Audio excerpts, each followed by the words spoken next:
I'll tell you this right now. You are not going to like my hot take.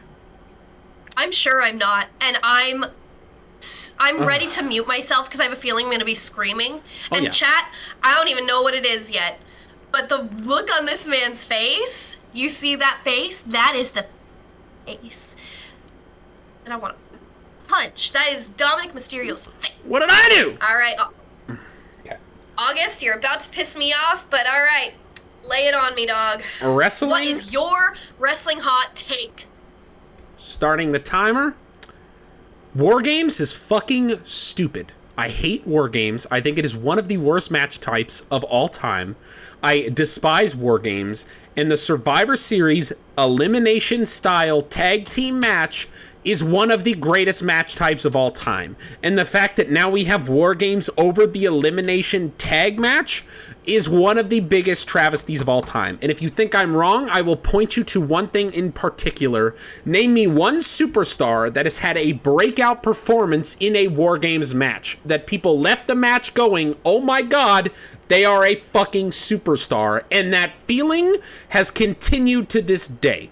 Because every time a War Games match happens, it is about this faction versus this faction. And the strength of the Survivor Series elimination tag was the fact that any individual star, a la 2014 Dolph Ziggler, nobody went into that match going, oh my god, this person could become a fucking superstar tonight. But somehow Ziggler eliminated 4, not 3, 4 competitors, including the unbeaten Rusev, who had never lost a match to that point.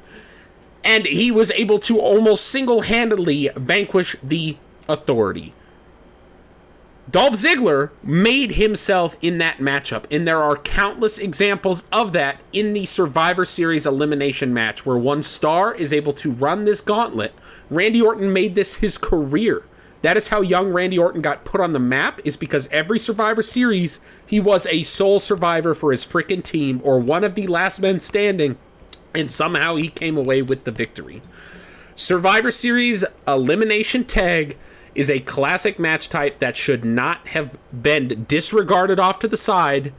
Now, I don't hate War Games. I think there is a place for War Games, but I do not think it should be an annual fucking pay-per-view that gets its own slot. Because what it essentially does with Triple H's style of storytelling is forces the entire roster to make shifts to accommodate the War Games style match for the whole second half of the calendar year.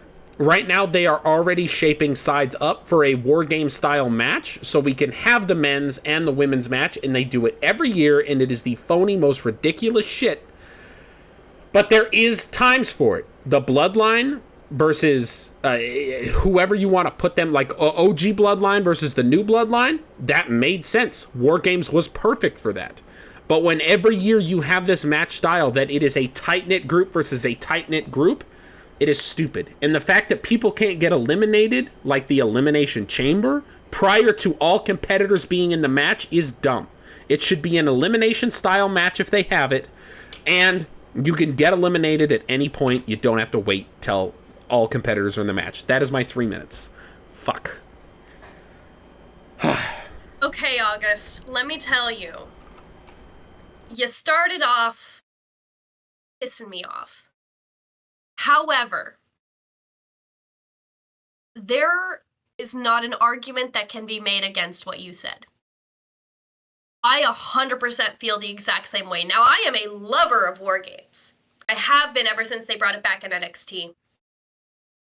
But Survivor Series is at its best when you have 2 different rosters. You have 5 from one and 5 from another facing off. You have champion versus champion facing off. You have women's champion versus women's champion facing off. You have tag champs facing off. When you have it surrounding brand superiority, or when you have an Authority versus the Renegades type of situation, it's perfect. There's no reason to completely eliminate. Like, you should be able to have both if they are going to force us to have War Games.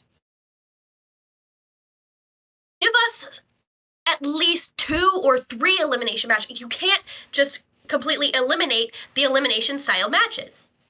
I love War Games, but you're right. it's getting hokey and it's getting fake, and it's just too obvious what is happening. I could not agree more with this take, and I'm not even mad at it. I was scared. I'm not mad. Yeah, my big problem, this will be my last point here. My big problem with War Games is it incentivizes a spot fest versus the Survivor Series elimination match is more storytelling driven.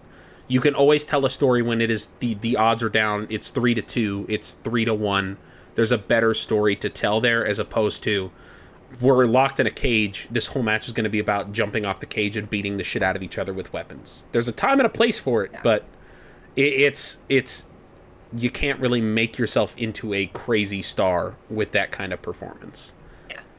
Now, I will say you did say that nobody has left talking about how so-and-so is a major star. I have to slightly respectfully disagree because I feel like this last year, Bronson Reed was that star. However, he broke both his ankles and was out indefinitely after that, so they weren't even able to capitalize on it. Yeah, Thank you, guys. I want to know comments down below, though. And this is specific. If they could only use one, if they could only do War Games, or if they could only do the Survivor Series elimination, what match would you prefer to see?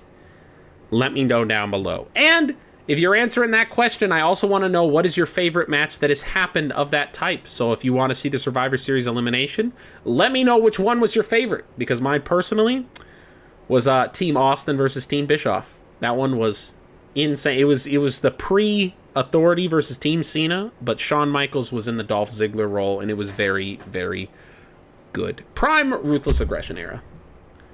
Admittedly, though, I have to say yours is a great choice, but I think my favorite is the Dolph Ziggler moment and the Authority versus all the other guys that were just trying to get their jobs back. Yeah, it was peak. I thought that was so brilliantly told. One of my favorite wrestling memes of all time is the shot of John Cena raising Dolph Ziggler's hand at the top of the ramp after. And Dolph is saying, "Did I just pull a U?" And Cena goes, "Yeah, don't get used to it, kid." The only thing that hurts me in that is there was no follow-up for Ziggler. Ziggler was there. If they gave him the slightest push after that, he got eliminated by fucking Big Show, of all people, from the Royal Rumble that year. Yeah. In 2015. There was no reason for that.